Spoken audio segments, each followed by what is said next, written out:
tonight, the ESPN Monday Night USFL Football. The Michigan Panthers and Birmingham Stallions live from Legion Field in Birmingham, Alabama. Jim Stanley has been around for some time. Matter of fact, a little, I guess, deja vu for Stanley, even though he played for the late Paul Bear Bryant at Texas A&M. Here he is making his professional debut as a head coach in Legion Field, where the Alabama Crimson Tide played so often. And now, Raleigh Dosh, who is the head coach of Birmingham, coming out. And unlike the very quiet Jim Stanley, Dosh, who graduated from Michigan State and more recently was the offensive line coach of the Steelers, is a man, they say, that can sing with you all night long, likes a good joke, very low key, but all the players like Raleigh Dosh. And as Dosh says, in a league of George Allens and John Ralstons, who the heck is Raleigh Dosh? He said, I asked that of myself. You know, Raleigh Dosh is the kind of coach, and you've got to love him, and especially in a new league like the USFL. The reason I say that is when you take a look at his players, and I went down to see him a week ago, Jim, they hit everything that's in sight, or he will not have him on the field. The first couple of years he was in Pittsburgh as the offensive line coach, he said, gee, my job there was just give Terry Bradshaw time to throw. They won 2 Super Bowls in a row. As you can see now, the captains are meeting out in the field. Godfrey of the Panthers. Corker, the good linebacker. Pennywell, another linebacker. Banks, the veteran center for Birmingham, on your left on the near side. McPherson, a linebacker, in the middle. And Grangine, who is the captain of the special teams, on your right. Tommy Miller, the referee, makes the toss. Want to receive? Where do you want to kick from? If you'll turn in that direction, you over here, please. Miller will tell us his first ESPN game as Michigan. Birmingham will kick off. How about this for football? In March, 70 degrees at game time. The wind's light and variable in Birmingham, and maybe by morning it may get down as low as 50 degrees. We told you Tommy Miller is the referee. The umpire is Gary Hart. Jack Pitkus is the head linesman. The line judge, L.T. Bonner. Rich Eichhorst is the back judge, and the field judge is Mike Cochran. And by the way, in the staff of the USFL officials, of the 36, 10 are former NFL officials, and the other 26 are from the collegiate ranks. And I think the interesting thing about the officials, so if there's any question at all, Cal Lepore, who is the head of all the officials, handpicked every single one of them. Cal Lepore, himself a veteran of the NFL, he said either through NFL connections or friends of his, and due to the strike of the NFL, which was a sad thing for professional football, but Lepore said for him setting this up, it was very good. He had a chance to go out and scout around to see who it was that he was going to take. There is Scott Norwood, a rookie out of James Madison of the Stallions of Birmingham. Get used to those nicknames. Get used to these teams. They are here to stay. Ron Ingram is the man deep, number 86 for Michigan, the only man deep. There's a win, slight win from behind the Stallions. This USFL game is underway. Ingram with the ball at the 6. 15, 20, and out to the 22-yard line. And now Michigan will come on, led by, as you well know, Bobby Hebert, the quarterback that Kevin Slayton talked about. Hebert, a very mobile quarterback who could run the 40 in 4.7. Tony Ellis has great vision, the running back. Jim Hargrove, a fine fullback out of Wake Forest. And you saw a glimpse of number 1 Anthony Carter, a big man on any football field. He flanks to the left. Carter in motion. Ellis with the football. Ellis out near the 25-yard line. A gain of 3, second down and 7, and they sound like they're in mid-season form in Birmingham, Alabama. Well, the fans have been waiting a long time for this, and they're ready for it. And all the oohs and ahs are going to be coming from the fans on every single hit. Ron Ingram comes in with the message from the sidelines. Frank McLean goes out. This crowd basking in wonderful weather and the euphoria of a brand new league and a brand new professional team in their hometown. Ingram wide to the left, and Carter flanked inside him. Here comes Carter in motion again. Hebert hands the ball off to his fullback, Jim Hargrove, who may have gotten a yard, and that is all. Mike Murphy, an outside linebacker from Southwest Missouri, number 56, made the stop. Third down situation. Third down and a long 6 to go. Birmingham, they have two outstanding outside linebackers. Wendell Ray and the man that just made the tackle, Mike Murphy. Two big guys, 6'5", 6'3", and they're both at 235. Mike Cobb, Don Eccles. Those twin linebackers on third down. Hebert back for his first pass. Dumps it out here. Has his man out of the backfield. And it's Hargrove. First down across the 40-yard line. Goes Jim Hargrove out of Wake Forest.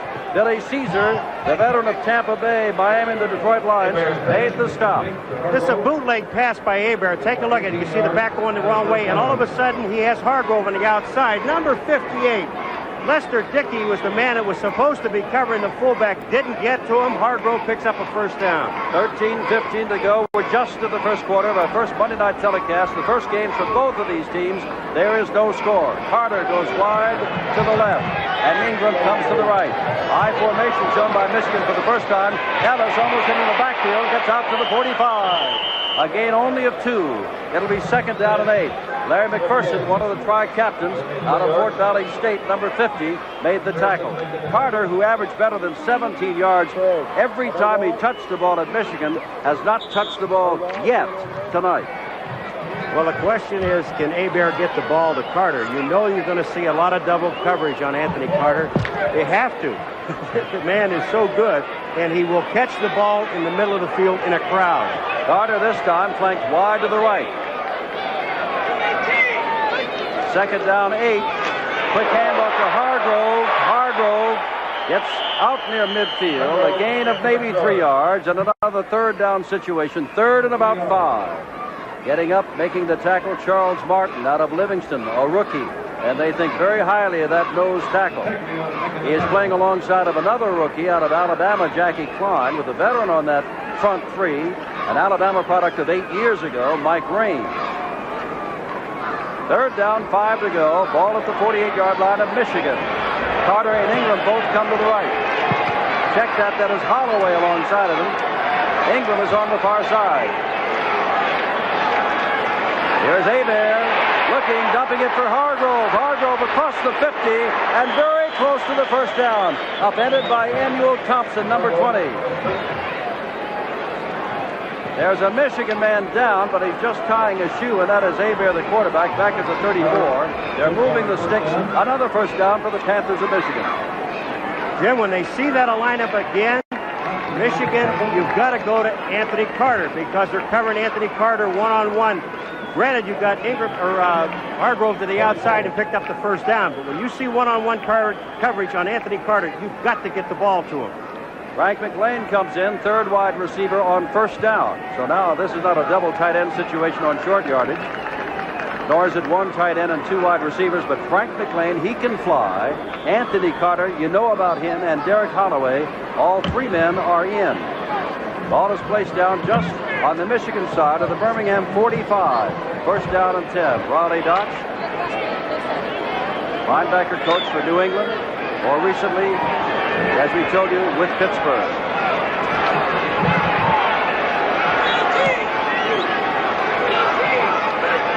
First down, Hagan is in at fullback, and that is Ellis carrying the football and picks up maybe 5 down close to the 41-yard line.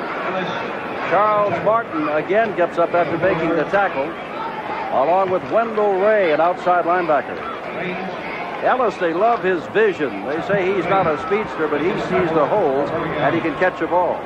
He did that time because Thompson, number 20, the corner man, and if you wonder if the cornermen in this league fill, they do it very well. Thompson that time just filled the hole. Ellis saw it and cut back to the inside, and he picked up about 5 yards.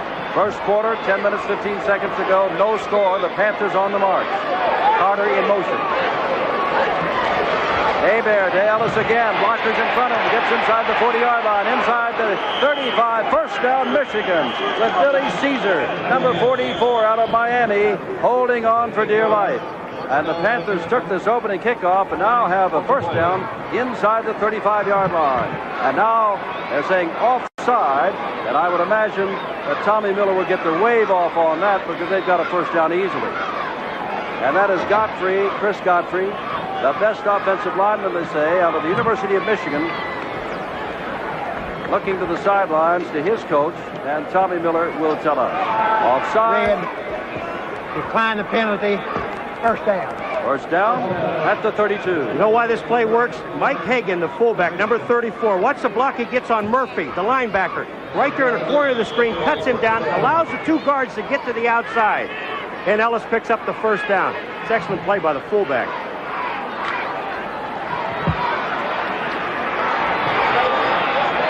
Lane and Holloway. Wide receivers, Carter not in there. Hagan remains the fullback. Holloway in motion, now comes back the other way. Hebert hands off to Ellis, and Ellis is hit as he gets to the line of scrimmage. Jackie Klein and Charles Martin straighten him right up. A gain of a yard, second down and 9. The man you just mentioned, Jim, Charles Martin, number 96, they really are high on this young man. He is a tough, physical football player. He plays the nose tackle. He's got excellent strength and excellent speed, and he's huge. Ball at the 30-yard line. Panthers send Holloway out to the left along with Frank McLean. Both wide receivers on the left side. Holloway in motion. This is Ellis again. Ellis does not get out of the backfield. The play was made by the corner, Annual Thompson, number 20. He made the play. The rest came in on it to knock him down. This is what I said a few moments ago about a corner coming up and make the play. Watch what number 20 does right here. Emil Thompson just knocks down the guard, Vitale, and makes the tackle. That's super play by a corner. You can't ask any more than that. Third down, 10 to go from the 32-yard line.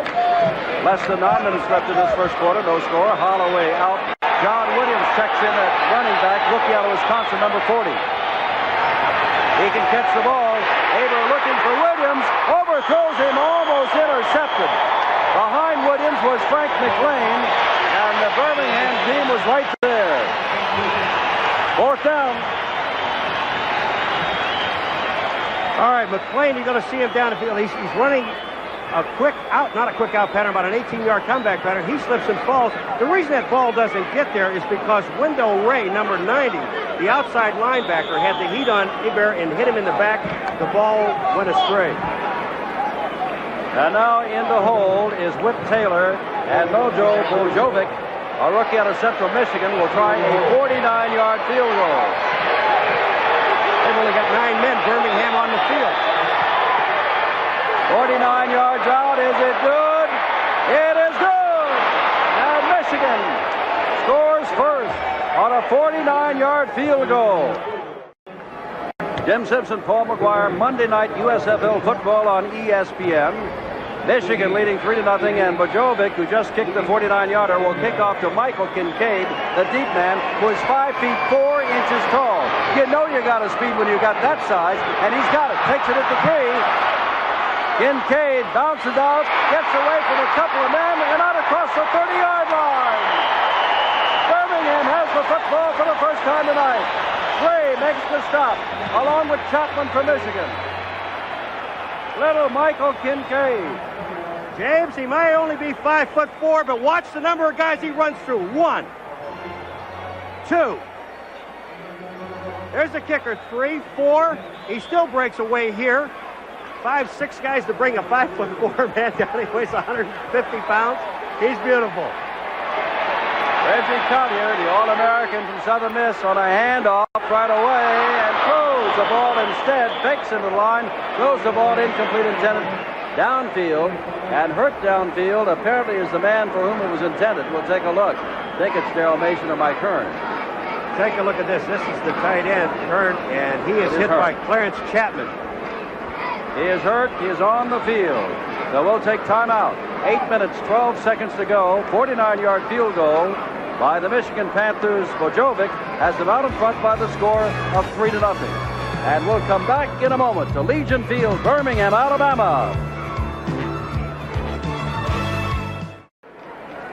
There's the score. The injured man walking off the field was not Mike Hearn, as reported, but that man right there, Darrell Mason, who played his football at Arkansas. And he may take him a shot to the ribs as we're ready to go again on 2nd down 10. As Collier, full of magnificent fake, threw the ball, overthrew his man, and he was hurt. Now here's Collier again. He loves to run, and he's going to throw. And throws, and it is incomplete at midfield. Arnaud broke it up. Craig Anderson downfield. Don't question the hitting in this football game on both sides. Just take a look at what happens. Now Collier puts the ball right on the money. You take a look at the shot in the back by number 25, John Arnaud. Right there. That's just good defense. 3rd down and 10. So the Birmingham Stallions have come out firing the football. They've had it for 2 downs and have thrown both times. An impressive thing, too. Jim Collier could have run, but he didn't. That's been the knock against him. He loves to run too much for a pro quarterback. Now fires across the middle, and it is almost intercepted. Intended across the middle for Steve Stevens, number 88. The reserve tight end, and Ray Bentley, an inside linebacker, broke it up. Almost had it. There's Reggie Collier, the All-American from Southern Mississippi. In this first series of downs for Michigan on defense, just take a look at number 61, Bentley. Now the receiver falls down, but Bentley's there. Look where all the linebackers are. They're all in a line across the field. They're in their position. They are very proud of the linebackers, the Panthers of Michigan. There's Dario Cassarino kicking away to the deep man. There he is, Anthony Carter. First quarter, 3-0. The Panthers of Michigan. And Anthony Carter will get it at the 19, the 18-yard line. Look out, he is Mr. Excitement. Carter gets across the 35-yard line to the 36. It is marked that he goes down there. And we'll come back to Legion Field in just a moment.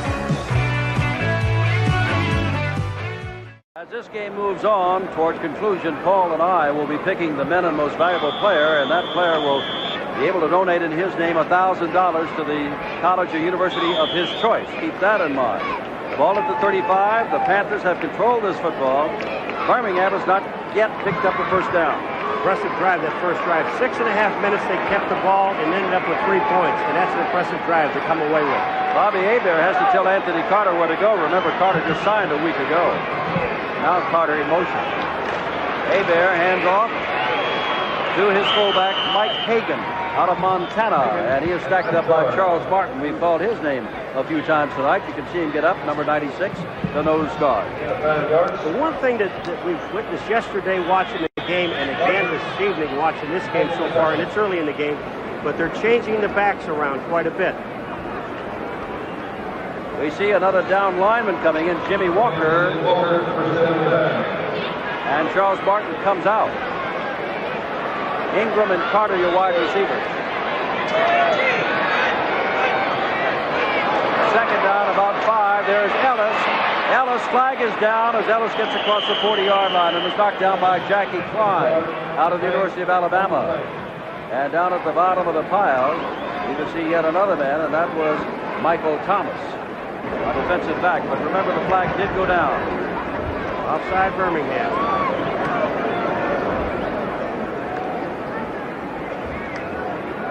Well, how does it feel to be on March the 7th and doing the beginning of a football season?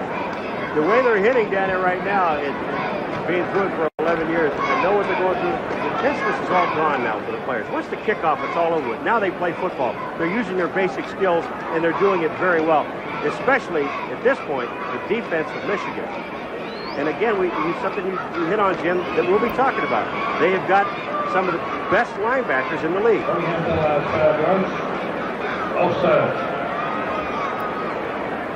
Offside, they'll move the sticks out to the 45-yard line as Tommy Miller saying that is a first down. And now we can see Jimmy Walker came out and Charles Martin goes back in at nose tackle, or nose guard, I should say, for the Stallions. 7:02 left, first quarter. 3-0, Michigan. Holloway comes wide to the right. Ingram wide to the left. First down. Hebert hands off to Ellis, and Ellis barely gets back to the line of scrimmage. And getting up very quickly is Charles Martin and Wendell Ray, the linebacker, who played a great deal of time with the Vikings of Minnesota. You're going to see why they think so much of this kid, Charles Martin. Here's Ellis, number 30. They're coming right at you, and the guy that you're going to see is 96, Charles Martin, is the guy that makes the tackle right in the middle. Second down and 10. Martin is something. He's got a bad finger. That's why he's got that huge cast in his finger, not a hand or wrist. Whoops. Flag it down. Haber fires, has his man across the middle. And that is Mike Cobb, at one time a #1 draft choice for the Cincinnati Bengals. First down, and I believe they will wave that off, that flag, because it was a man on the right side, looked like Mike Raines jumped. And the Panthers have controlled this football game ball from the outset. They have in Birmingham. I think this is the third offside penalty for Birmingham, and what they're trying to do is anticipate the count. And they can't sit back and wait, obviously, but they're trying to anticipate the count. They're getting offside, and that's 3 in a row that have been refused. And Mike Raines, who jumped offside, has been pulled out of the game. All right, here comes Abear, and you're going to see Cobb, the tight end, and look where he threads it, right in front of the linebackers. When he does, that's Dickey, number 58, Lester Dickey, and they pick up the first down. That's a good pass. Anthony Carter has cut the ball only on a punt return tonight. Goes wide to the left, Ingram to the right. There's a pitch to Ellis. Ellis, oh, is he hit as he gets down to the 32-yard line. Larry McPherson out of Fort Valley State leveled it as Ellis hit to the 31-yard line. We knew that Michigan was going to run the football. All right, Hagen's out in front, number 34. But watch where number 50 comes from. And look at, you talk about prone tackling or tackling anywhere. Watch the stick he puts on. Larry McPherson, number 50, he's going to hit him right in the numbers, raise his head, and just drive him back. Time is called, and there may be an equipment change as Lester Dickey comes over. And racing in for him is Dallas Hickman, the former player with the Washington Redskins. At a linebacker spot on the outside. Hickman wears the number 57. 5:40 to go in this 3-0 ball game. Second down and nearly 10 to go. Let's call it 9.5. High formation shown for the second time by Michigan.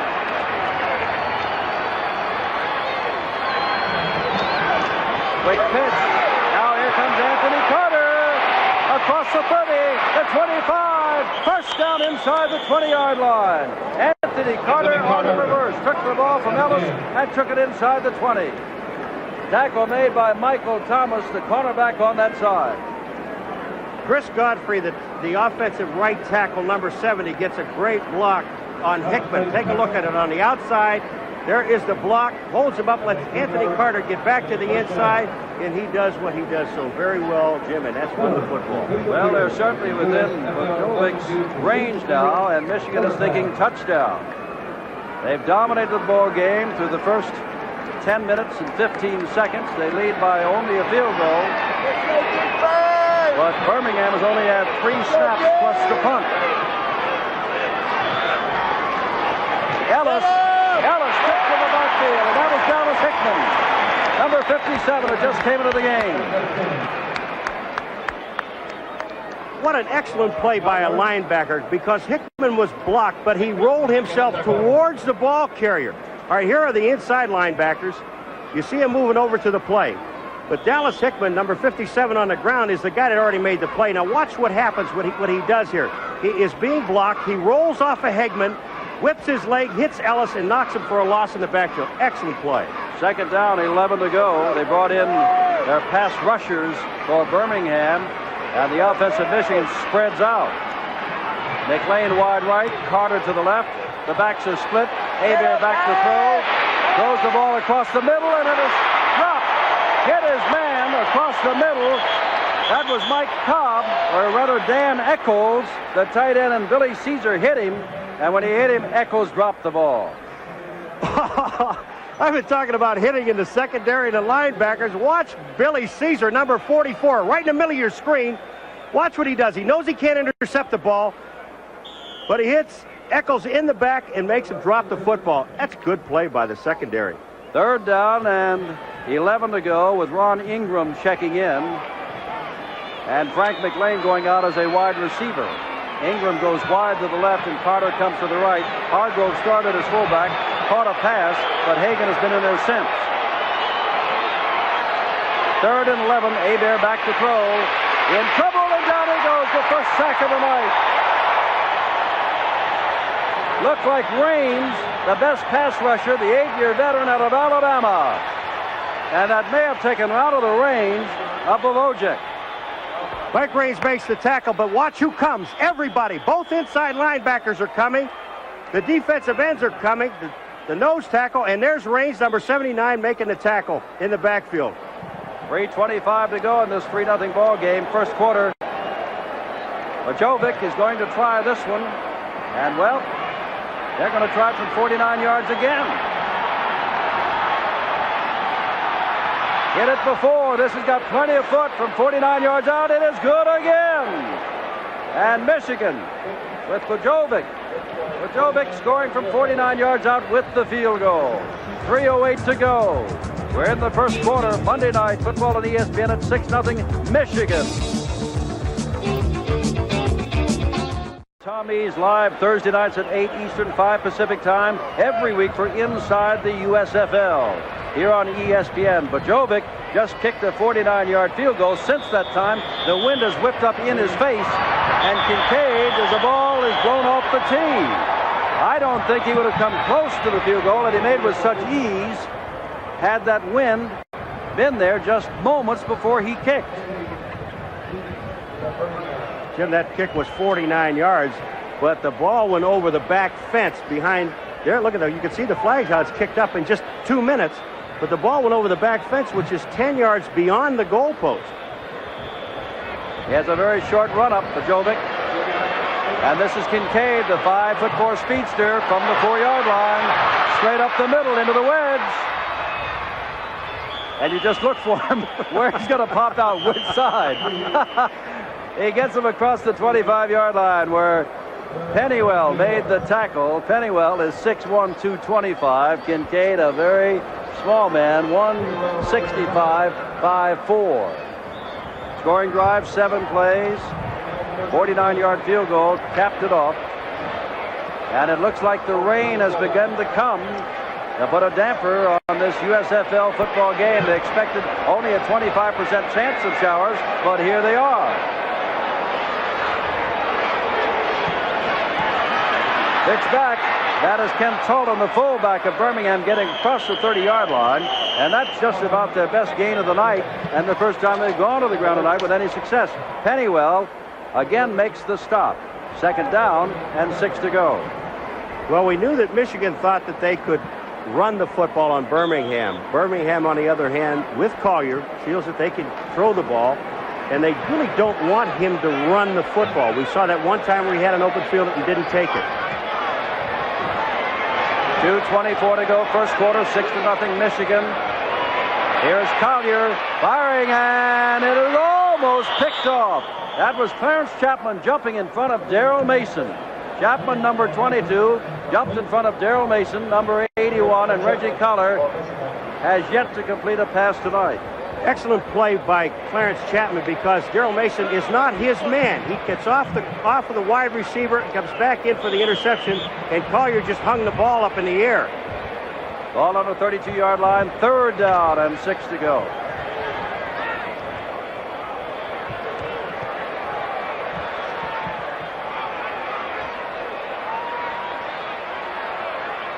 They got a lot of men up front as though they're coming on 3rd and 6. Collier rolls out, he lets it run, gets a good block, but the man who was blocked makes the good play. What a play by David Greenwood, the All-American rookie, the top draft choice out of Wisconsin. And them cheering here because apparently there is going to be a first down. Mike Hearn gets a good block, and then Adelette, number 78, is the other guy that gets a good block. And you see that you could tell how good a runner Collier is. Now, you got to understand, at college, he averaged over 5 yards a carry. He gets that last yard on his own. A good play by the defense, but Collier leaps, picks up the first down. First down in Birmingham history of the USFL. Ball out at the 38-yard line. Handoff inside to Ken Talton, and Talton barely gets back to the line of scrimmage. That was Wes Roberts and Bob Pennywell who drove him back. 1:20 to go in this first quarter. Dominated by Michigan thus far. Biloxi, Mississippi, the hometown of Reggie Collier. Look at that. 2,300 yards for a quarterback in college. They told us that he might not, they didn't want him to run the ball, but that play that he ran for the first down, Jim, was clearly a run. It was not a pass at all. And David Greenwood, who made the stop, they said at Michigan he can play strong safety in this league for 10 years. He's that good. He is. Second down 9. A little delay there, and going nowhere is Ken Talton. As David Tipton, the nose guard, knocked him down. And it'll be 3rd and long. His time is running out in the first quarter. We've had everything thus far tonight. A little bit of rain, a lot of excitement, a traffic jam that delayed the kickoff by 5 to 7 minutes, and dominance by Michigan. Pennywell has gone out, and they brought in a 5th defensive back, Elbert Gray. And the rain is really pouring down now on Legion Field. This was not expected. 3rd and long. Well, I don't know if that was a mix-up or not, but it's close to a first down for Collier. Whether it was a quarterback draw or he went to hand off the ball and nobody was there. Whatever, you'll interpret for me, Paul McGuire. It's close to a first down. When you look at Reggie Collier run with the football, you got to know that this man loves to do that. It'll be very close as they have ended the quarter with the measurement. Coming out to see whether or not when we start the second quarter, gee, the rain is really peppering down now. So while they take this measurement, it will go away. So when we come back, we can resume play. Michigan at Birmingham. It's a first down for Birmingham, but they trail at the end of the first quarter 6-0 to the Panthers.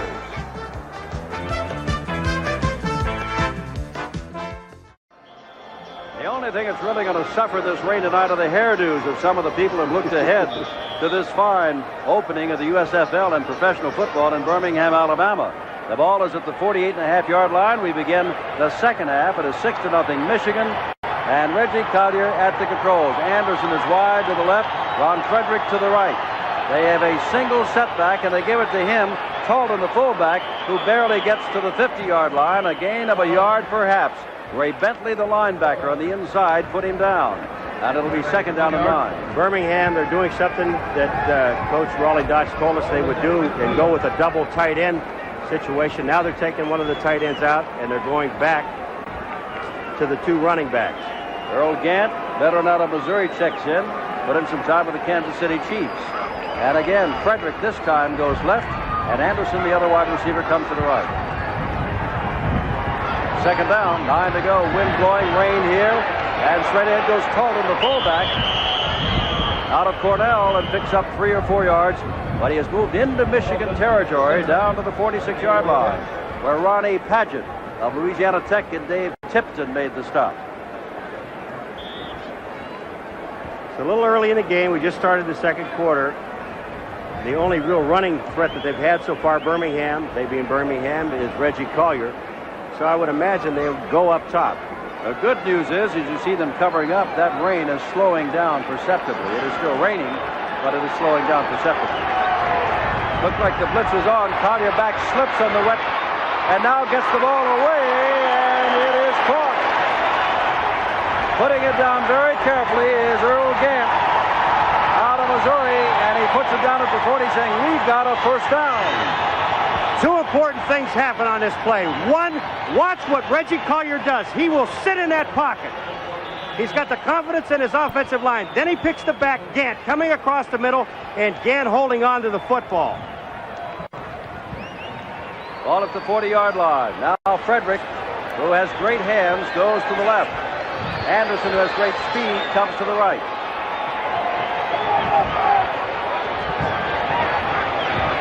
Collier hands to Gant. Gant hands to Frederick. Frederick's going to run the ball across the 35, across the 30, out of bounds. Knocked out of bounds. First down at the 23-yard line. Ron Frederick out of Duke University. Clarence Chapman knocked him out of bounds. First down. Here comes the reverse now. And number 78, Adelette, Buddy Adelette, is going to be downfield to make the block. There is a pass off of this play Frederick looked like he was looking at it. You see the block by Adelet right there on about the 30-yard line. And Fredericks takes the ball down to the 23-yard line. 12:52 to go in the first half, 6-0 Michigan, but Birmingham driving for the first time tonight. They go back to the single setback again. Gant is out, 2 tight ends in. And there's Tolan, and Tolan just maybe have gotten back to the line of scrimmage in a yard more, and that is about all.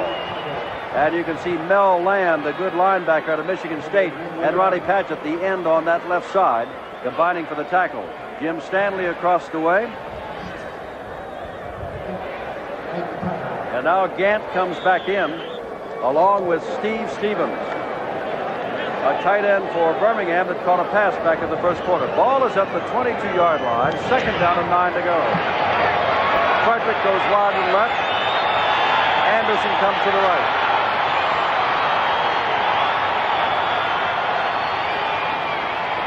Second and 9. Tolan goes across the middle, stacked up very quickly. May have gotten another yard. And it'll be 3rd down and 8 to go. And it's passing time for Reggie Collier, who is always a threat, as Paul and I have told you to run. Robert Pennywell in on yet another tackle. They'll mark the ball right at the 20. All right, there's the first quarter. So if you take a look at it, Michigan, of course, the first drive, 6.5 minutes, came away with a field goal. They've had control of the football game in the first quarter. Here's a situation where you like to see, with the running ability of Collier, to roll him out. Now, you're in almost in the center of the field. You can take him either way, right or left, but they're going to drop back. Dropping back. Collier throwing as a man open, and it is caught. That is Ken Talton out of the backfield. The fullback inside the 15-yard line, and the way they're marking the ball, it'll be 4th down and a yard. So Scott Norwood, a field goal kicker, is on the field at the moment. And here in Legion Field, where the rain has stopped for the moment, they want him to go for 1st down. Raleigh Dodge talking, and now he's waving, I believe, Norwood out on the field. Now they're putting him off the field. Jim, no matter what he does here, it's not going to be right. And I'll tell you why. You start listening to the players and not listening to the coaching staff, all of a sudden, they send the field goal team on. It always seems like your first instinct is the best of all. Well, they had to call a timeout because there was so much indecision. So they're going to make their decision, and we'll come back. They want them to go for it in Birmingham. 10:50 to go. We're in the first half, and it's 6-0 Michigan. The decision has been made. They will go for it on 4th and 1 at the 14-yard line.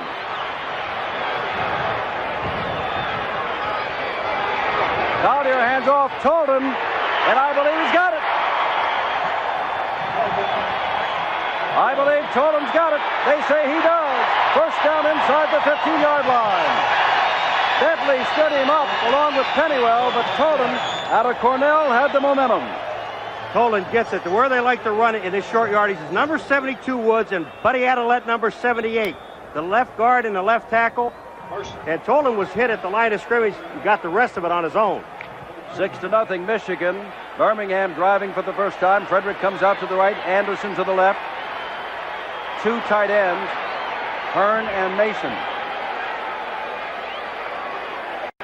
Fake to Tolan. Here comes Collier. He can run. Greenwood is after him. All-American on All-American. All-American Greenwood makes the stop of All-American Collier inside the 10. Jim, you can set this match up hours before a game and never dream that you're going to see it. Now you're going to see Collier, one All-American on the other one. David Greenwood, this is why you said he could be around this league for 10 years and be All-Pro.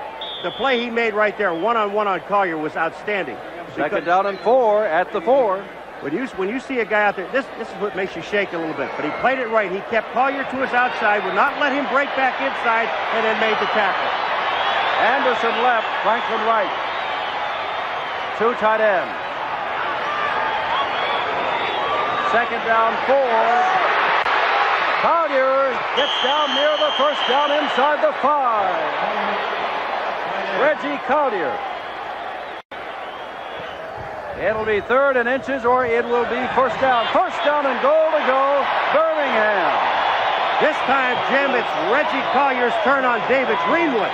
Greenwood does not keep him to the outside.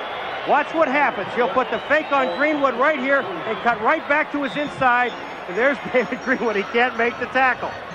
The ball just inside the 3-yard line. First down and goal to go for Birmingham. 9:45 to go in the first half. Split backs.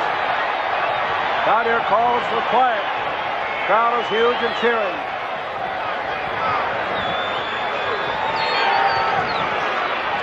Collier has a football in the clear field. Touchdown!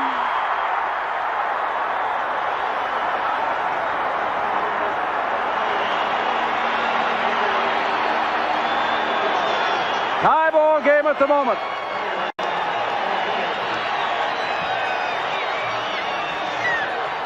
Scott Norwood has come on. Raleigh Dodge is out to congratulate his team. Michigan absolutely dominated the first quarter with 2 long drives, settling for 49-yard field goals, and then Collier got it rolling. And as you take a look at Scott Norwood, remember there is a T that is optional, and he is using it. Bob Lane to hold. The kick is up. It is good. And Birmingham leads in this ball game. 9:28 to go in the half. It's 7-6 Birmingham over Michigan. That's because Walker that time took the side on the center and he got blown out of there and he picked up 4 or 5 yards. 8 minutes to go in the half. 7-6 Birmingham. Third down 11. Holloway in motion. Hebert lost the football. Belongs to Birmingham. And I believe Jimmy Walker, the 4th man along the Charles Martin, made the tackle. They had 4 down linemen. Hebert lost the football, and Jimmy Walker out of Arkansas. Or was that Reggie Lewis 76? It is Walker 75. All right, this is the thing that you got to work on day after day. That's right up the center, and Hebert, the quarterback, he did not get control of the ball. He was going back, and Jimmy Walker, no question about it, had just waiting on the football. But it's so important working with that center all the time. First down Birmingham, they've got it on their own 20-yard line. Colin and gets a yard or 2. Now, if you tuned in the middle of this game, and you might be wondering why all the fumbles, remember we had an unexpected cloudburst, and the field is wet and the ball gets wet. There's Jackie Klein, who had the fumble recovered. Take a look at the inside linebackers. Now, this is Ricky Young and Bentley, Ricky Young and Bentley. And the inside linebackers feel so very well. Again, I keep saying this, but even Michigan admits it. Their strong suit are their linebackers, and they're carrying 8 of them. And Canavino is checked in as here comes Tolan trying to get outside, and he gets to the 50-yard line.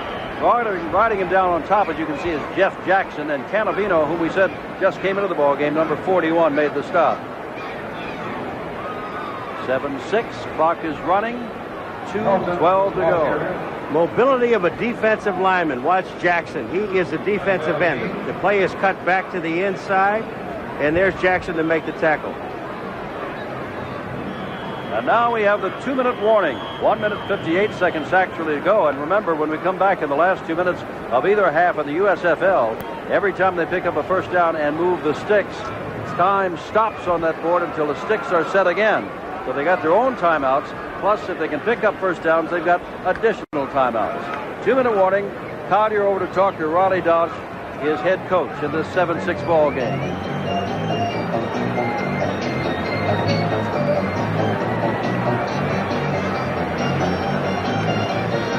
Collier, the graduate of Southern Mississippi, a big starter sign with Birmingham.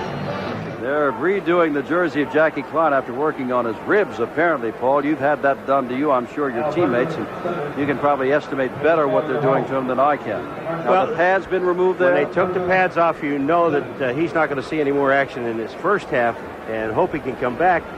What happened is when he got the fumble, nobody hit him. The ball was there, and falling on the turf, he might have had a bad wrist before this. Coming up at halftime, and we've only got 1:54 to go, be sure to see Kevin Slayton with the Ford halftime feature looking at this week's stars in the USFL. Kevin is with us on every Saturday and Monday night game. Collier's only 2 for 8, has a bruised left hand. This has been a bruising ball game. Stallions of Birmingham lead the Panthers of Michigan 7-6. And have a 3rd down and 8 to go with the ball at midfield. We can assess Collier just in the first half. First of all, we know he can run the football. He proved that. The scoring the touchdown, moving the team down the field, and I think he ran the ball 3 or 4 times straight in a row. That's the one thing. The other thing, the big problem with Collier is once in college, if his primary receiver was not open, he had a tendency to run with the football, averaging 5 yards a carry in college football. But again here, the other thing was forcing the football, and that's something he has done tonight early. Anderson left, Frederick right, Talton, Roney back in there. And here is Collier running again across the line of scrimmage. He's got 5, he's got 10, he's out of bounds. First down, Reggie Collier stopping the clock.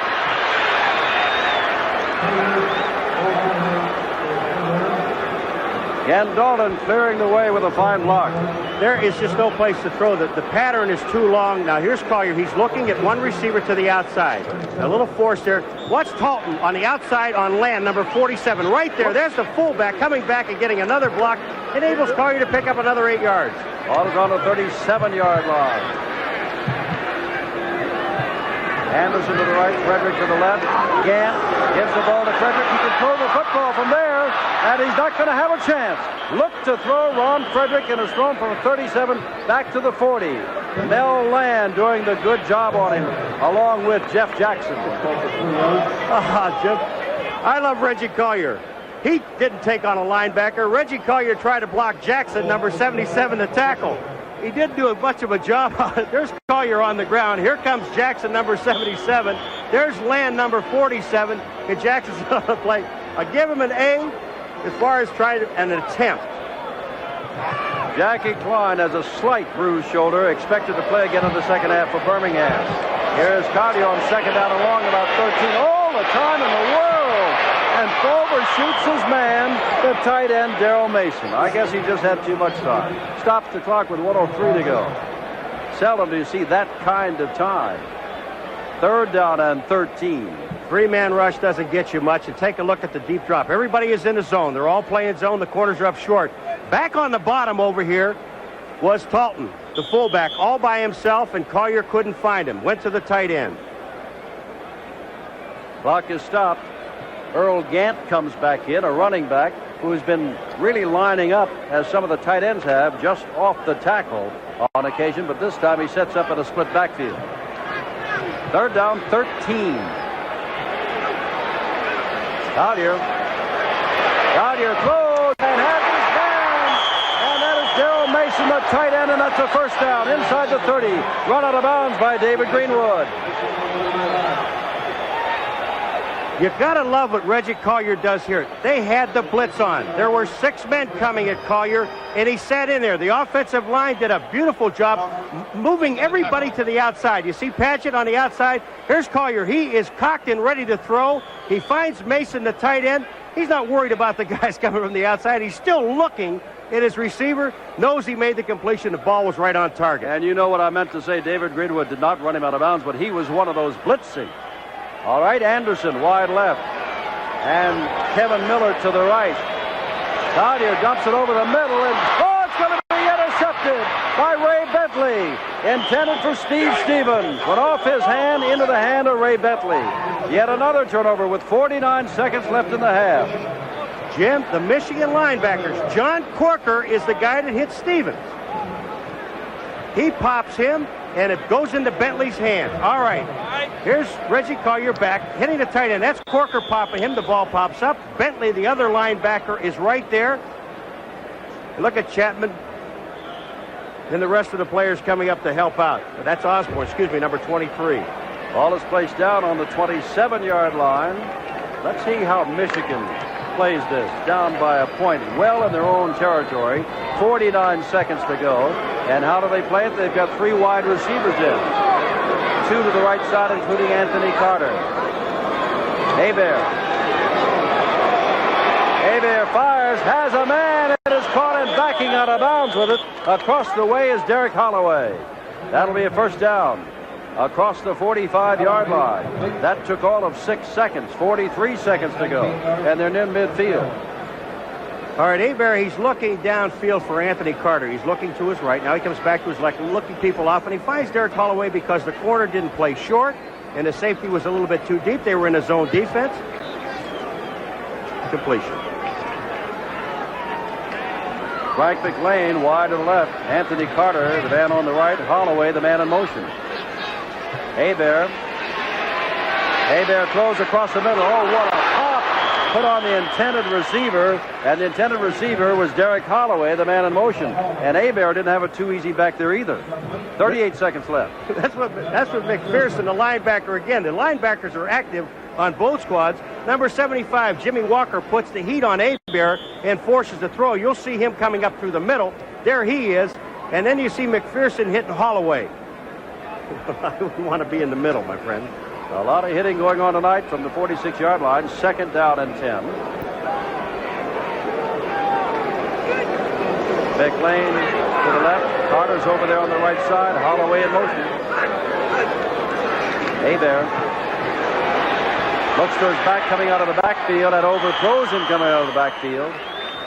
That is Tony Ellis, who figured very much early in the first quarter when they were running him a lot. And that's the first time that we've called Ellis's name in some time. That's called the old short arm play, Jim. When you're running the back and you're going to the outside, you know you're going to be out of bounds anyway, and you can smell that linebacker, Mike Murphy, coming up on the outside, number 56. You kind of just only stretch your arm halfway out. Yeah, you don't want to reach the ball because you don't want to lose your head. Oh, it is 3rd down and 10 in the closing moments of the first half.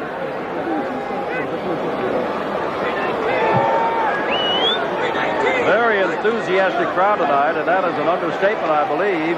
Hebert looking again, throws for the man coming back, and that is number 82. That is Frank McLean, and McLean gets inside the 45-yard line. Now there, that will stop the clock if they don't take the timeout, which they're not doing, with 22 seconds to go, because they will move the sticks, and that's the rule of the USFL. Okay, Murphy and Thomas are the outside. McLean, here he comes back to the ball. Now here comes Murphy, 56. He's going for the ball. Thomas is right there. He doesn't make the tackle, but they're going to make McLean pay for it. That's Mike Murphy coming back again. That's hustle by the linebacker. All right, Hebert goes down. He's looking. He's trying to find Anthony Carter when you see him looking off to the right. Carter is not open. There he sees McLean there. Now watch 56, Mike Murphy. He misses the tackle. There's another tackle missed there, and then Murphy comes back and makes the play. Time has been called, and it was Michigan that called it. They wanted more time than simply moving the sticks. Trainers, quartermen out on the field, but more importantly, Bobby Hebert. We haven't said too much about him, except he's very quick. He hasn't run too much tonight, but he is a rookie and went to school at Northwest Louisiana State, and he has won the job out of another rookie, Whit Taylor, who took Vanderbilt to the Hall of Fame bowl right here in Legion Field, and Mark Miller, who's not on the active squad. He's out of Bowling Green on a 3-year backup with the Cleveland Browns. And the wind has stopped completely again. Well, we didn't expect the rain. We got it. High winds we didn't expect. We got that, but only momentarily. Michigan led at the end of the first half on 2 49-yard field goals, 6-0, and then Cartier drove them and ran around right end 3 yards, and the extra point put Birmingham in front 7-6. First down, Anthony Carter in motion. Hebert, closing moment, fires the football, has his man, that is Cobb, across the middle. Not enough for the first down. That won't stop the clock. They'll have to call timeout. Tacklers led by Larry McPherson, number 50 of Birmingham. And the Panthers, with 11 seconds left, call timeout. Jim, don't you think that ball draws a crowd? McPherson was the first guy there on Cobb, but then the rest of the Birmingham defense showed up in a hurry. And when you've got 8 or 9 guys going at your frame, there's no place to go. I was just thinking, Paul, sitting here, and it is not our position to sell the USFL, only to report the USFL. But of all the games between now and July, wins the championship game on the 17th, have this kind of excitement and this kind of crowd involvement, the football-loving public is in for a great spring and early summer before the NFL returns in the fall. Jim, looking at it, I expected turnovers. They haven't been together that long, and I'm not making excuses. The coaches want to eliminate those things. But if you take a look at the hitting in this football game, it's been ferocious by everybody. And the linebackers on both Michigan and Birmingham have just been outstanding. Ball on the 36-yard line, 11 seconds left in the half, 2nd down, and 3 to go for the first down. High formation.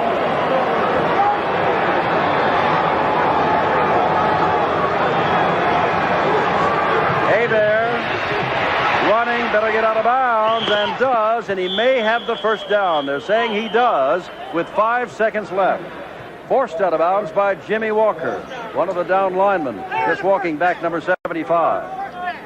Well, there were 11 seconds on the clock. There's now 5, so that means that they've got, if they're going to do it, they've got to kick the field goal now, because I don't think they'll have time to get the play off and stay in bounds or whatever, unless they're going to go for the end zone. Well, we now know that Novo Bujovic certainly has the range to kick another field goal, but we see Bobby Hebert coming back in. Well, 5 seconds left. Well, now here comes Bujovic. Yeah, this would be, what, 32? This will be another 49-yard field goal. Maybe this is lucky number. They took a look at it. He's got 2 of them. They figured, why not one more? Also get, remember, a 2-point lead. That's what he's doing. It's spotting it right there at the 39. They use the kicking tee, and the wind has begun to sprung up. And for Bujovic, it is coming from behind him, so he'll get a little extra assistance. Maybe a little left to right. I would call timeout if I was Birmingham to see if that wind had died down.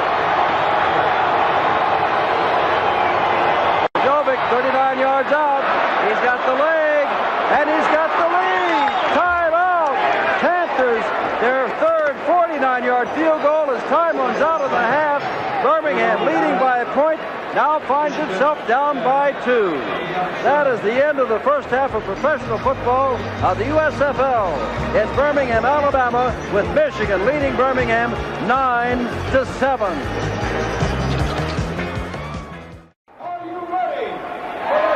Birmingham will receive. Bujovic will kick off. 9-7 Michigan. The rain is back in force. It's not the kind of rain, Paul, that is going to, I believe, create a lot of problems, but it's the kind of rain that's going to make a lot of people in the stands very wet. Exactly. The momentary rain. Exactly, Jim. The only time we saw any slip at all was the one time that Collier went back, and he slipped just with his back foot, came back up, set up, and threw the pass and completed it. There's the guy that we've got to try to find most of the time, Michael Kincaid. For those who did not see him, Michael is 5 feet 4 inches tall.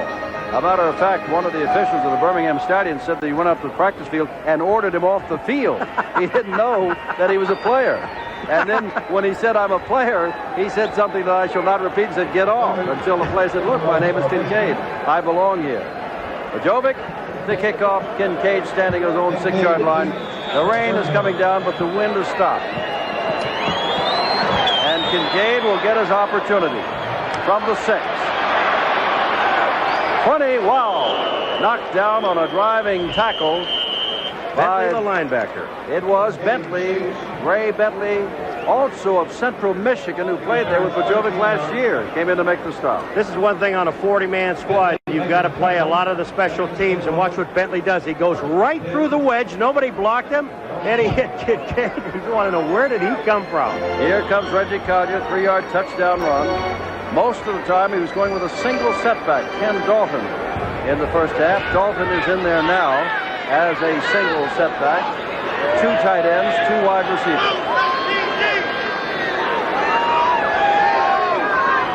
On the 19.5-yard line. And that is Dalton right there. Dalton slips 1 tackle, picks up 6 yards, gets out across the 25 to the 26-yard line, where the tackle was made by Ronnie Padgett, number 87. They like to run to Robert Wood's side also, Adlet over there. That's Bentley, the man that made the tackle on the kickoff. He misses the tackle there, and Dalton picks up about 6 yards. Gant comes in, and instead of taking one of the tight ends this time, they'll take out Ken Dalton, who just carried the ball. So Earl Gant, a running back, replaces the fullback. Second down and 4, 9-7 Michigan, early in the third quarter. Here's Gant, trying to get outside, and there's a fine play made right there by Wes Roberts, the veteran. Hold it, that is Ray Bentley, 61, not 81, the rookie out of Central Michigan. But I'll keep the same adjectives, a fine play. Oh, exactly. All right, here's Gant. He fakes one way, goes back to the outside, and watch Mr. Bentley again. That's 2 out of 3 tackles, not too bad.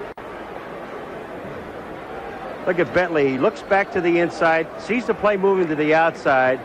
That is number 74, Sandin, the guard that didn't get to the outside, and Bentley made the tackle. Third down and 7. The fans huddle under the stands because of the rain, beginning to whoop it up now. And there's a completed pass, and And a first down across the 30-yard line.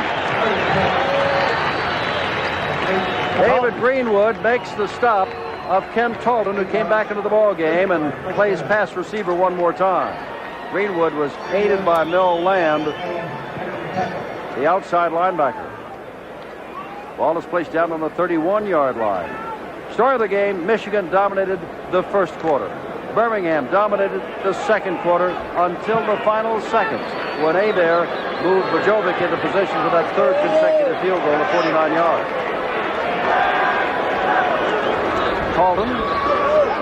Talton, that is Paget hanging on up top, and Talton carries him from the 31 out to the 35-yard line. Corker helps Paget put him down. Raleigh Dosh is the coach of Birmingham, sending in a play this time by a tight end, Steve Stevens, replacing Mike Hearn coming out. Jim, and in this drive, if you noticed, the Birmingham Stallions ran all their running plays have been to the left side. Second down and 7.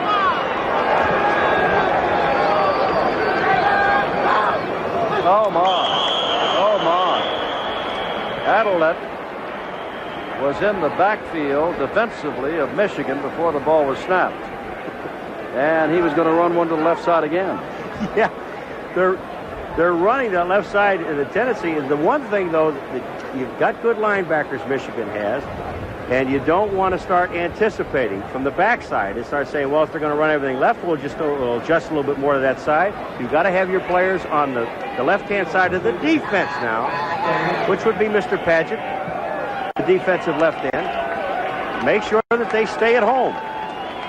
Second down 12. They move the ball back to the 29-yard line.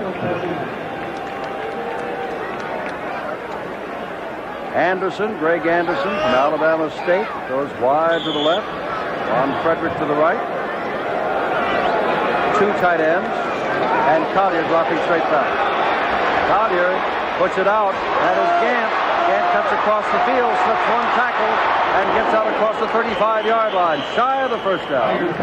It'll be third down and about 4 to go. John Corker really leveled Gant. And Mel Land helped out. Jim, that time the pass protection by the Birmingham offensive line was absolutely fantastic. They just kept everybody boxed into the inside. Collier slipped himself back to the outside, saw Gant open, jumped the ball to him, and let him run on his own. Third down and 4, Paul, and for the first time we have two setbacks, Earl Gant and Ken Talton, in this half.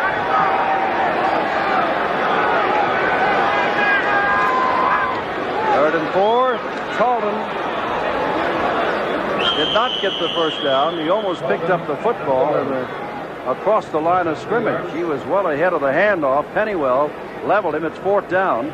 And now it'll be Dario Casarino out of the University of Washington coming in, and that means that Anthony Carter will go deep for Michigan.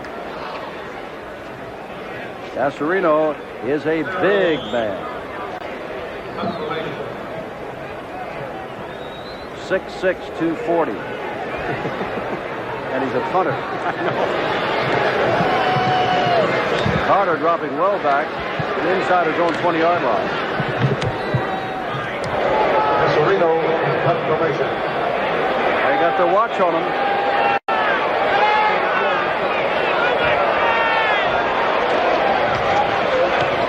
Casarino on a drive. The ball hits at the 20, and Carter's not going to be able to touch it. Birmingham does not cover it as it bounces almost back to the 25. 10 minutes, 10 seconds to go. Third quarter, Michigan over Birmingham, 9-7.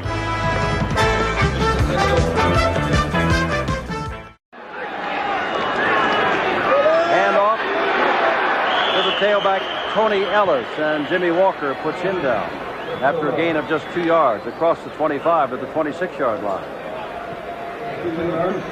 The crowd in the first half was absolutely outstanding in terms of noise level. I think, Paul, at halftime, with that driving rain, they've been quieted down a little bit. As soon as their ball club gets the ball again and they dry out a little bit, we'll hear from them again.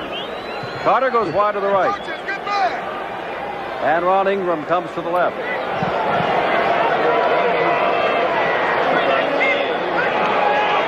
Hale back again with the football, and again, not much. It breaks away. There goes Ellis being chased down and run out of bounds by Emil Thompson. They had Ellis about a yard or two across the line of scrimmage, and then he just exploded out of the pack, and Thompson knocked him out of bounds. The one thing they talk about Ellis is he keeps on driving. All right, he's going up the middle. He's going, there's Radley up the center. They're all in there blocking. 4 or 5 guys had a shot at him. Take a look at Ellis. Switches the ball over, keeps it away from Thompson, and he gets run out of bounds. But that was a great run. All right, here, Jimmy, here's Radley. This is the center from Georgia. He's on Walker. Whoa. Walker made the play, had the hit. Didn't hold on. Ball on the 49. Hebert dropping back, dumping it out here. Has it to his man Hagan, the fullback, and he's got a first down down to the 35-yard line. The official paid attendance. Official paid attendance. That's not everybody that's in here. 38,352 for the Birmingham Stallions. And with only 17,000 season tickets sold, 21,000 more folks showed up. And as we said, someone was kind to them. But that's the paid personnel in it. Ball is at the 35-yard line. First down and 10 to go. Michigan leading by 2 and driving. Hebert hit as he throws, and the ball is caught. Nope, dropped by Anthony Carter. Thought he had the ball, but when he hit the ground, the ball squirted away. Second down and 10. Carter, one of the superstars of collegiate football. Only one other man has been an All-American 3 consecutive years at a school. No doubt Herschel Walker would have been, but Carter was. First time in more than 40 years. And every time they try to figure out whether he weighs 150, 55, 60, 65, everybody always winds up by saying whatever it is, he can take a hit better than many big men and get up and continue to play. The one thing about him, he'll go across the middle and catch the ball in the crowd. Second down and 10. And there's Ellis again, and this time he's pulled down. Big number 90, Wendell Ray, out of the University of Washington, made the stop. This little crossfire action, and Wendell Ray is coming down the line of scrimmage. It almost takes Ellis's head off. And Jackie Klein, who was injured in that first half, is back in the ball game, number 98. Check that. That's Charles Martin that has come in, the nose tackle, 96. But we can see Klein is also in there next to him.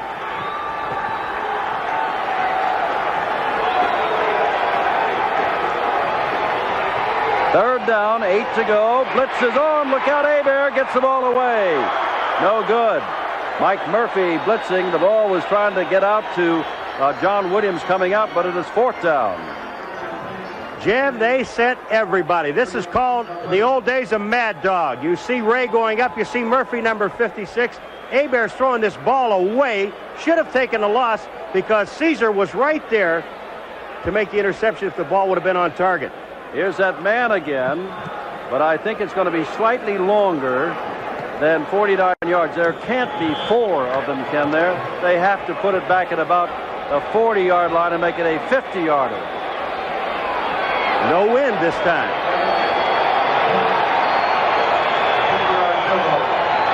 Three of them at 49 yards. He'll try this from 50. Bajovic from 50 yards out, and it is not going to make it. The extra yard did him in. 8:19 to go. Third quarter. Michigan continues to lead Birmingham by the score of 9-7. Tight end of a motion. First time we've seen that. Colton, the fullback, followed him and picked up a couple of yards across the 35-yard line to the 36-yard line, and that is all. 9-7. All of the scoring in the first half. Ken Colton is getting an amount of work that after talking to the Birmingham staff today, I did not expect would run the ball that much. No, I was not thinking they would throw the football. They said Reggie Collier wouldn't run. He's been running the ball. I would imagine they're going to throw in this situation. Greg Anderson left and Ron Frederick right. Gant this time is a setback with 2 tight ends. That is Gant going up the middle. He slips the tackle. And Gant gets out near midfield and almost left the football behind at about the 43, but hangs on to it. First down for Birmingham. Wes Roberts made the stop along with David Greenwood. All right, take a look at Gant. Here's the hole. They're running left. Again, they're running to the left-hand side. John Corker, number 57, is the man that missed the tackle. And Gant picks up the first down. I thought they would pass that situation, but they really do not throw much off of that double tight end. This time Anderson goes out to the left, and Frederick to the right. First down, midfield. Gant again. Gets a good block out in front, and he doesn't have the ball because Collier held on to it. And Gant came back, peeling back to throw a block for Collier, but Reggie only got a yard or two. Running play all the way, I would judge. Yeah, and again, I must repeat this, that all of their running plays so far have been from the center left. They have not run the football to the right-hand side of the field. Speculate what would happen if they put a speedster. Well, I'll tell you, one time they did come to the right, but that was on a reverse. It could have been a pass play to Ron Frederick. Other than that, you're right. You may see that reverse again. Second down and 6. Ball on the 46-yard line. And this is Colton getting down near a first down, but not enough for the first down. Tripped up by Ron Osborne and Ray Bentley. Now, Osborne is a rookie out of Iowa State. Bentley, whom we've called a lot on tonight, is a rookie out of Central Michigan.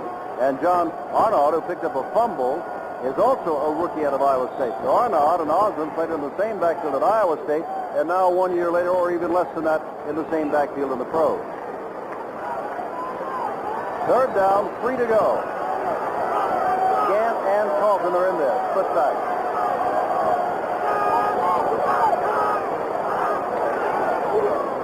Here comes Collier. He's got the first down and more.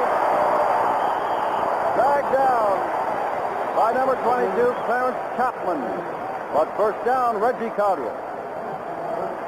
Now, you remember I was telling you something? Don't get lulled to sleep, but don't get carried away on the left-hand side of the defense side, right-hand side of the offense. Take a look at here. Here's David Greenwood. He commits himself way inside.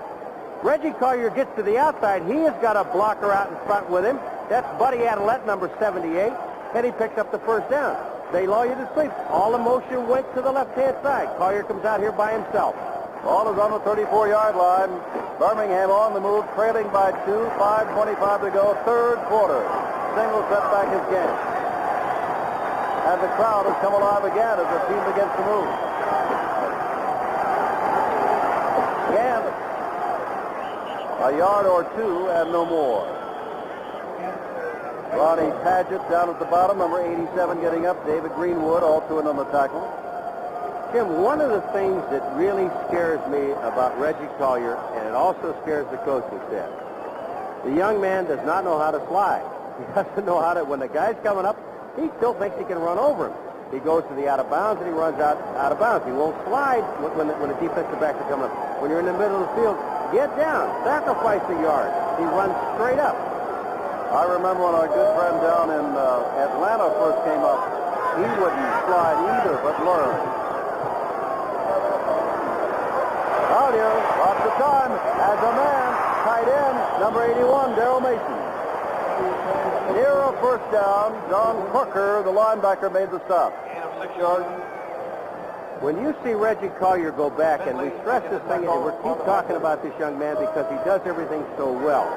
When you see him stand back in the pocket like that and looking around, because Mason was not his primary target, that shows that he has, number one, confidence in his offensive line that they're going to do the job for him and block for him. And two, finding his receivers coming back, got the tight end underneath the linebackers in front of the safety, almost picked up the first down. 3:45 to go, third quarter. Third down, 2. And has he got a first down or not? Earl Gant, tackled by Greenwood. Looks like a first down, Birmingham.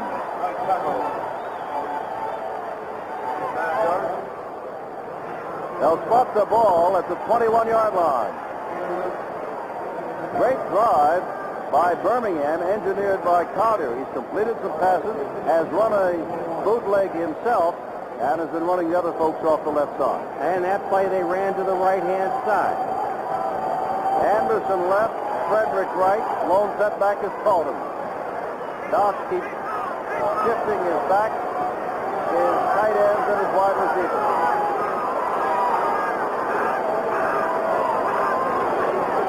Collier, no place to go, so he's going to run with the ball and get inside the 20-yard line. Busted play? Busted play. The handoff was supposed to be to Calder. He didn't take the ball. Reggie said, oops. Let me look for a receiver first. I won't find him, so I might as well run. He will be sore tomorrow. I can tell you right now. He's limping a little bit right now. He's sore right now, I was going to say. 2nd down and 8. We told you he had a bruised left hand back in the first half, but came back, and he has been taking his lumps. Ball just inside the 19-yard line. 2nd down, 8. Gant has come back in. Frederick on the right side. Anderson to the left. Collier throwing infrequently in this half. Stevens, the tight end, in motion. And there's Gant behind a double-team block on the outside, and he's knocked out of bounds as he gets to the 15-yard line by Ron Osborne. Number 23 has Gant as number 23. Osborne, the cornerback, on the right side. Stops the clock, 1:56 to go, 3rd quarter. They had Michigan overshifted just a little bit to their left, Birmingham's right. And that time, Stevens, the tight end, forced the defensive end to the inside. Bentley, the linebacker, never got to Gant. He got back to the outside and picked up a first down. Or, excuse me, picked up about 6 yards. 3rd and 4. At the 15.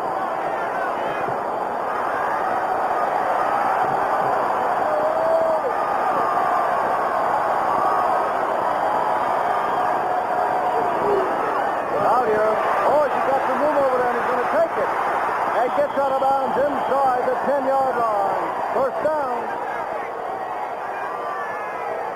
Arnott was there to run him out of bounds, but Reggie Collier got inside the 10-yard line. Now watch 57 Corker. He took the inside move. The tight end knocks him back to the inside. That's Mason.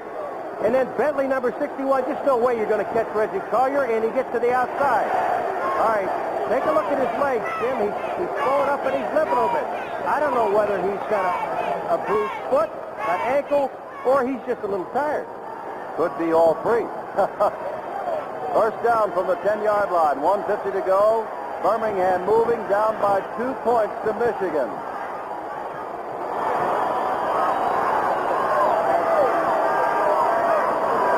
Gant doesn't even get back to the line of scrimmage. Robert Pennywell and company, including David Tipton, the nose guard. David Tipton read the play very well, got rid of the center. Watch him, he's over the center. David Tipton takes the side, gets to the outside, and Gant has no place to go. Lost a yard on the play. And Carlton is coming in, and Gant trots off. Raleigh Doc. Nope, Gant's going to stay in there. They'll have to send out a tight end, and they do. Darrell Mason will come to the sideline. Birmingham looking to move ahead again. 2nd and 11.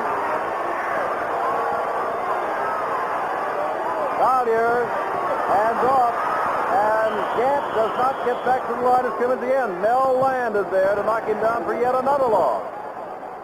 Waiting in the wing, Scott Norwood, if called on, could give Birmingham a 1-point lead if they do not get the touchdown. Mel Land plays this so well, Jim, and also Pennywell, 59. There's David Greenwood coming up. But look at Mel Land, the outside linebacker. Has a blocker on him. That's Talton. Can't knock him down. He makes the play. 30 seconds to go in the 3rd quarter. Clock is running. And it's 3rd down from the 12-yard line. Norwood out of James Madison, a rookie looking on. Might be his first shot in the USFL.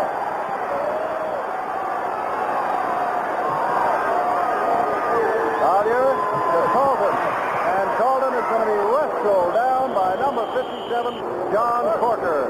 And here comes Scott Norwood out, as time will run out in the 3rd quarter before Norwood can get this kick away. 3rd quarter is over. Monday night, USFL football on ESPN. 3 quarters over. Birmingham trailing Michigan 9-7 and looking to go ahead when we come back.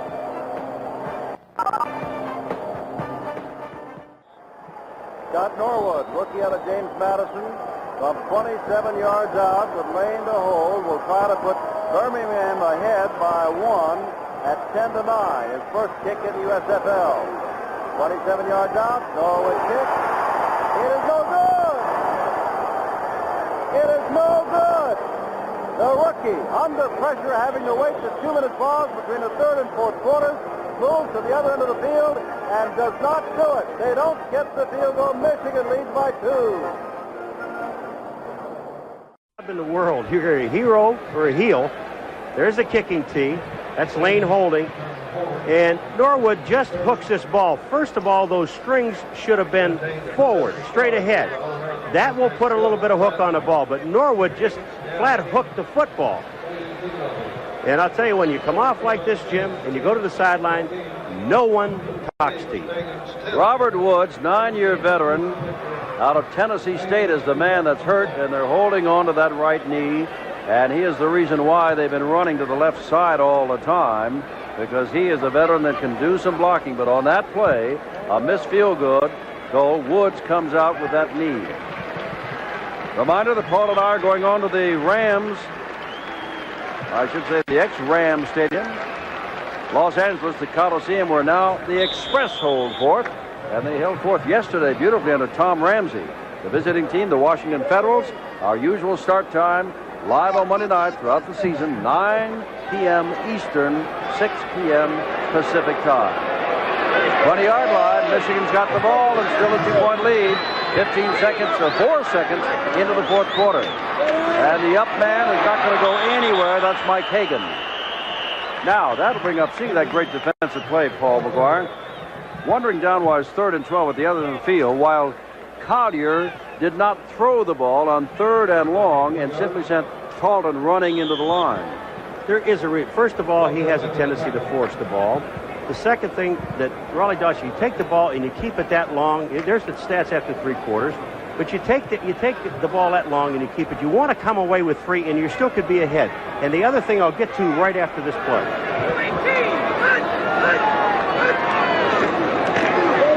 Tailback carrying the ball.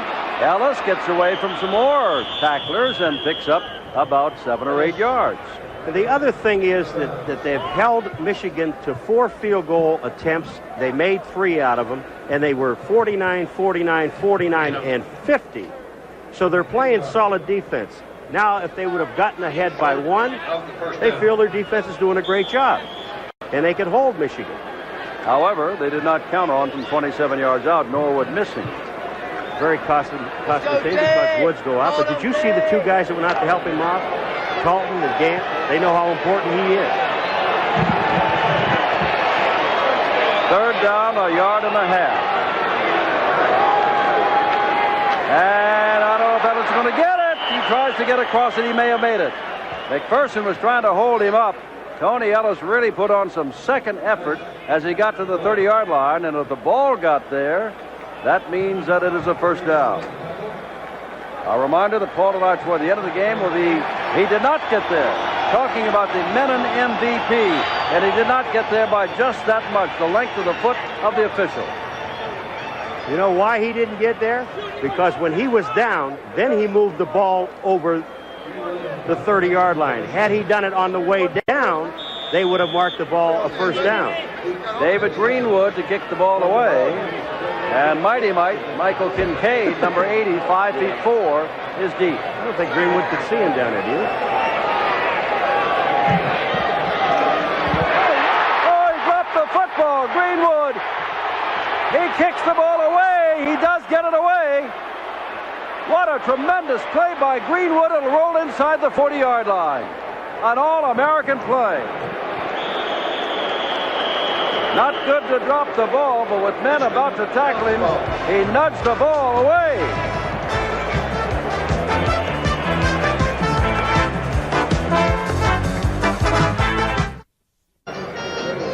Now you know why this man is so valuable, David Greenwood. He will be my punter forever. He just misses the ball. But watch the heads-up play. Murphy's going to be there, and so is Reed.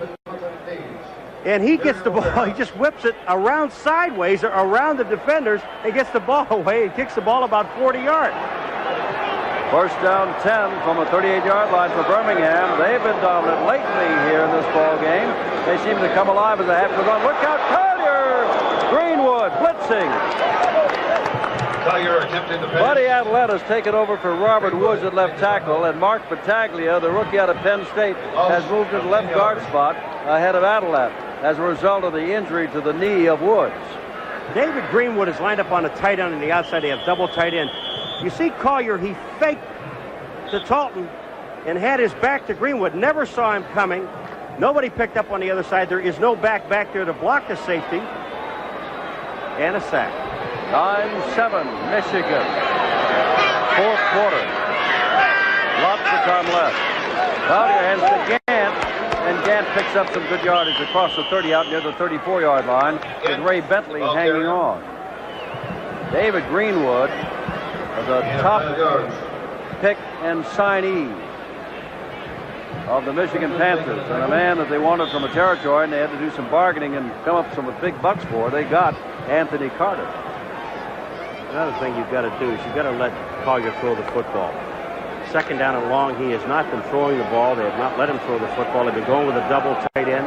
They're back in the double tight end situation. They've got to have him throw the ball. He is going to throw this time. Has time, delivers a football, and the man slipped. Flag is down. Talton slipped at the 50-yard line. Hold it. That is Craig Anderson slipping. The wide receiver went right out from under his feet. He tried to the ball was slightly behind him, put on the brakes, and his feet went out.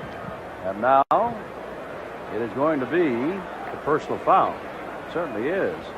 And I would assume that personal foul, you're going to talk to the Birmingham folks, because on offense, protecting for your passer, you usually hold, not commit a personal foul. Wide to the left, Franklin to the right. It is second down and 4. We understand we lost picture for a moment. We've got it back now.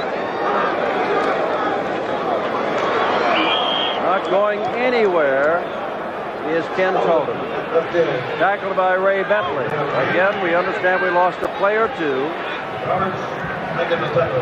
But nothing huge happened after that penalty. But it is now third down and 4.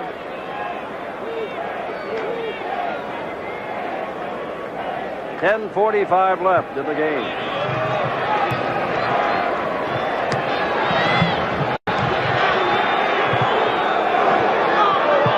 Two back. Collier cuts inside one block. Near the first down. Collier. Saindon throwing a heck of a block, and Collier has taken a beating tonight. He's running that football team very well, but he is slow getting up. Pulled to his feet by Battaglia, who's now playing a guard spot. Battaglia is playing the guard spot. Adelette moved out to Woods' spot at left tackle. And here come the sticks in to see whether or not Collier picked up the first down. Reggie loves it'll be fourth down and inches. He loves to see this so he can get a break and take a breath. Here, stretch it. Stretch it.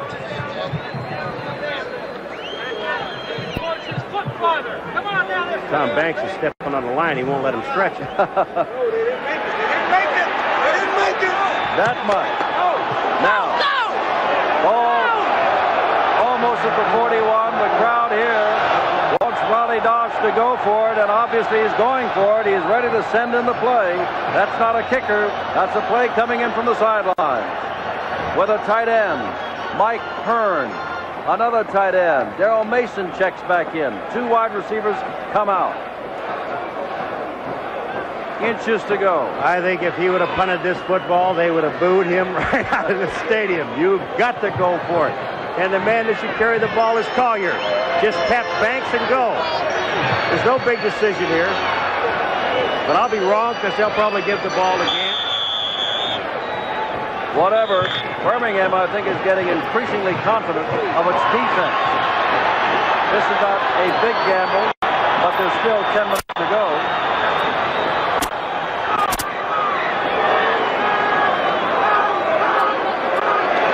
Collier, first down inside the 40.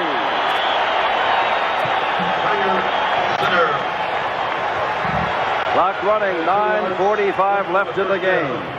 A hard-hitting, exciting game. Michigan out in front, 9-7. And if I'm going anywhere, I'm going to take that all-pro center, Mr. Banks, and just run right up his rear and let him blow out the nose guard. Here it comes. You look at Banks there. Watch the two guards cave in. They just open the hole. They only had, what, an inch and a half, Jim, 2 inches? That's about it. I'm running down on this first ever USFL football game in Birmingham, Alabama. Talton, the lone setback. First down at the 40.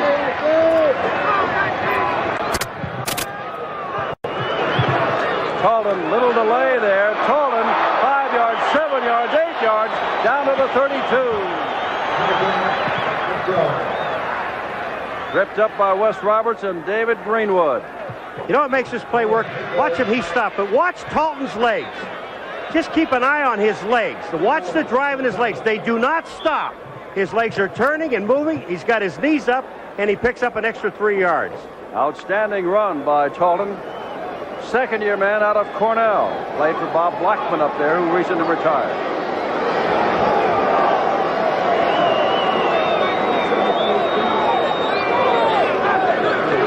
Collier, flips back, flea flicker. Collier looking, throws, and it is intercepted by number 61, Ray Bentley. All the time in the world on the flea flicker, and Michigan's got the ball inside their 20. The Panthers still lead 9-7.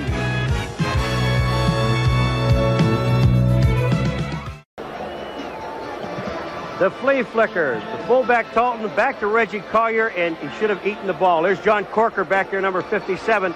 Watch where he throws the ball. He's looking at Fredericks coming across. Fredericks couldn't have gotten to the ball anyway. Bentley, number 61, the linebacker, and we've talked about the linebackers all night long, Jim, how good they are, especially Michigan. They've done a job again, Bentley. But now I understand why Reggie doesn't throw the ball that much, and there it is.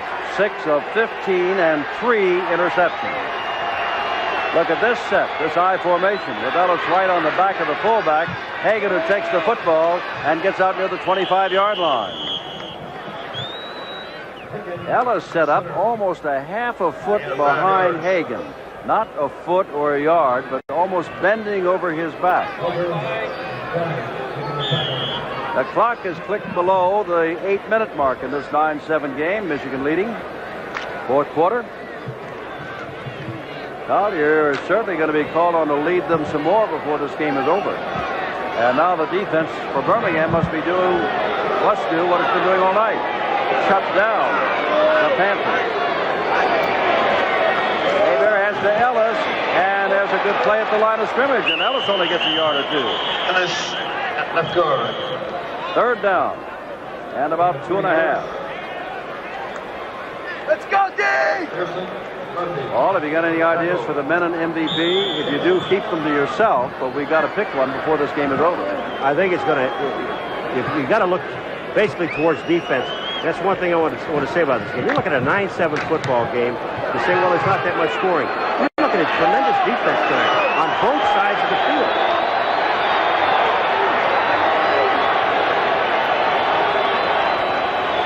Hebert rolling out.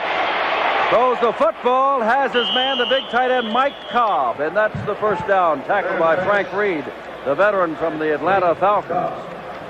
Cobb, the #1 draft pick of Cincinnati some years ago.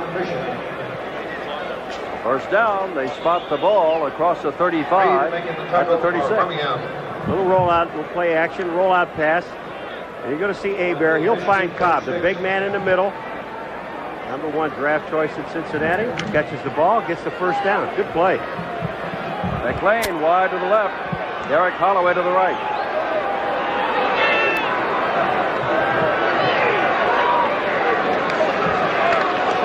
There's Ellis, quick starter, and gets out near the 40-yard line. A pickup of 3 or 4 yards. Wendell Ray and Larry McPherson, two of the linebackers, made the stop. And you could also see Frank Reed around the ball. Here's the offensive line. Manos and Coffey, Vitale in there. And Ellis comes in. There's Wendell Ray making the tackle. Ron Ingram checks in. Paul, this ball game is now down to the final 5 minutes and a half plus. 9-7. Birmingham's got to have the ball. Michigan trying to run it out. Ingram, or maybe that's Holloway in motion. And there is the fullback, Hagan. First down across the 45. Mike Hagan out of Montana picks up the first down with a burst up the middle. 16 yards. And another trap play up the middle. Hagan, the fullback. 16-yard run. They put it at the 44. All right, we'll take a look at the center, Radlip, number 55. He's just screening off the middle linebacker. He just gets a piece of, doesn't make a block, but gets enough to force the linebacker back to the outside. McPherson, number 50. Then Hagan picks up another first down. McLean wide left, Derek Holloway to the right. I formation. Holloway in motion now. Coming back the other way. Hebert, that is Tony Ellis. The running back inside the 40 to the 39-yard line. The clock continues to wind down as the Panthers run down the field. This is where the Stallions have been so good on defense all night. Must shut them down and give Reggie Collier and company another shot. And the thing about it is they should not be tired, because every time Birmingham had the ball, they moved the ball down the field, missed a field goal, then turned it over. But they've kept possession of the ball, and the defense should have been well rested. Birmingham has had its chances.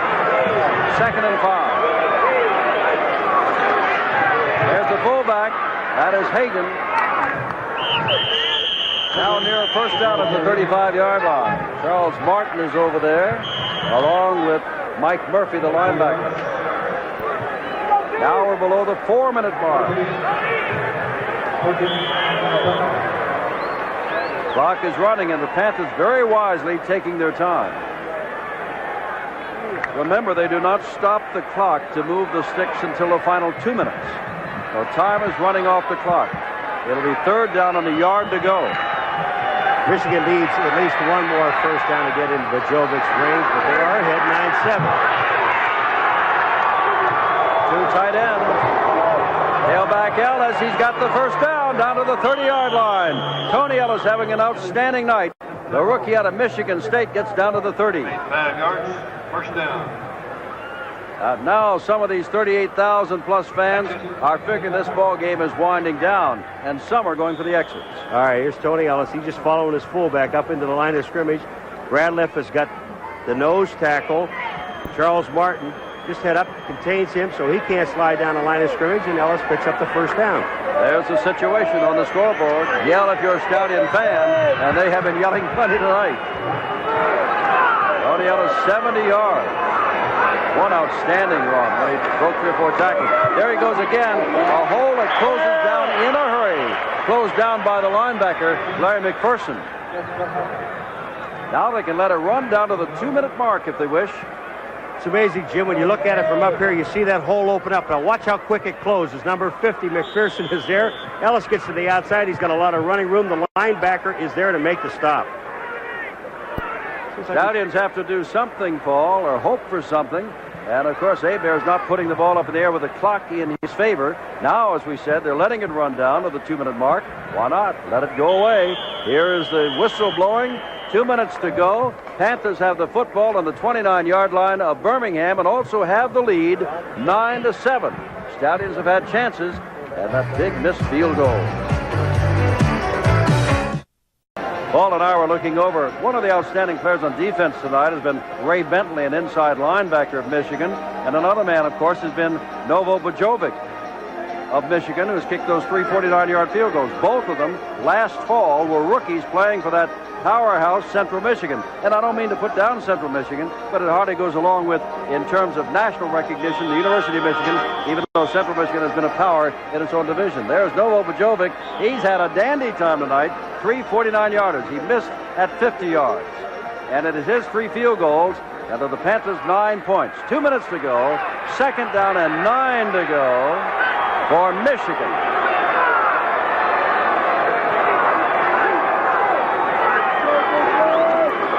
Hagan, the fullback, Lots of room down inside the 15-yard line. And here is where they will stop the clock until they move the sticks. That is a USFL rule in the last 2 minutes. They'll spot the ball at the 15. I think we had a chance to talk to Cal Lepore, Jim, and one thing he said that he thought was a little strange, but they're young. There are a lot of rookies on the team. The clock does stop. They move the chains. He said the guys get excited and they come out of the huddle instead of using the clock. But Michigan is doing it very well. They're going to let the clock run down because it's at 13 and counting. They lead by 2 with a minute and a half and will be forgiven if they keep the ball right on the ground. There's Ellis. That'll move it on down more. So far, Birmingham has not called for a timeout. And now, Birmingham, I believe, is going to call a timeout. They do call a timeout with 1:11 to go, down by a 9-7 count. And let me repeat what Paul said, and I have indicated along the way. They moved all the way down at the end of the third quarter, ready to kick a 27-yard field goal. The third quarter ended. They moved to the other end of the field, and they missed the 27-yard field goal. And then later, Carter to an interception while on a drive.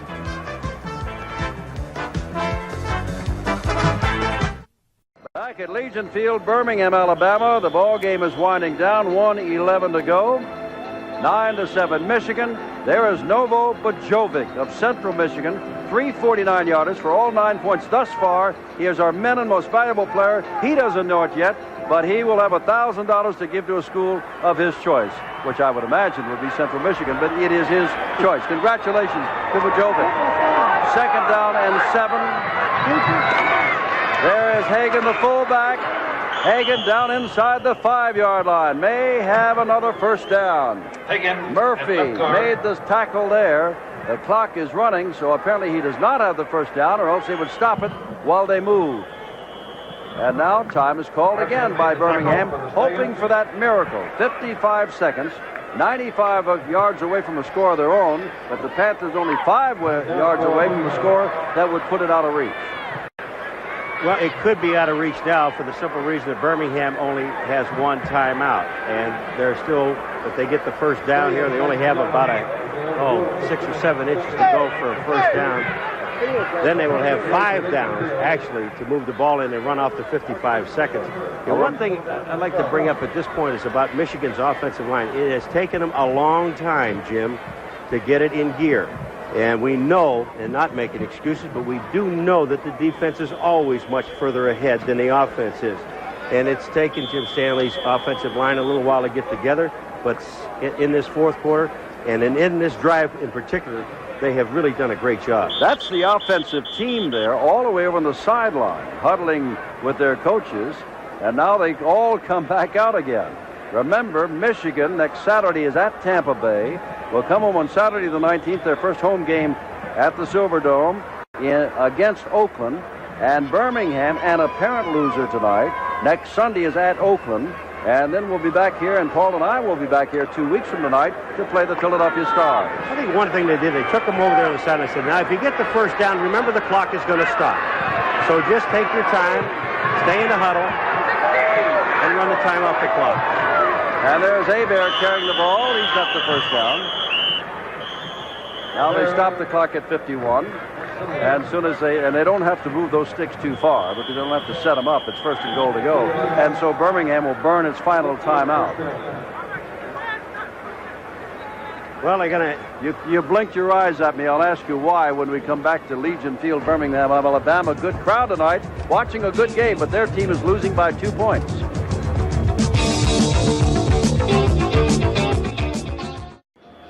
"51 seconds to go in this first Monday night USFL football game on ESPN. And the good news, Paul and I are looking at each other, is the fact that there are many more Monday nights. Ronnie Dosh hopes there are not many more like this offensively. His team certainly had their chances, especially in the second half, but the last interception, that missed field goal, killed them off. And Michigan has done an outstanding job of controlling the football and moving it down now, where they're just all standing around and letting the clock run down.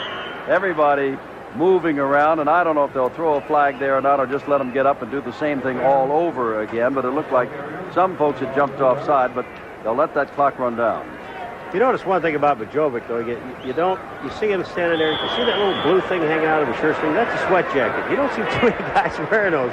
There's an idea that he doesn't work that much, kickoffs, and then field goals, so he's trying to keep his weight down and sweat a little bit during the course of everything, so he's going to get a chance to run that much. Temperature game time tonight was 70 degrees. We had some unexpected rain tonight. Now, they're taking a long time to get this ball in play, but nobody's saying get it in play because they know what's going to happen. They're just going to run down, not snap the ball again.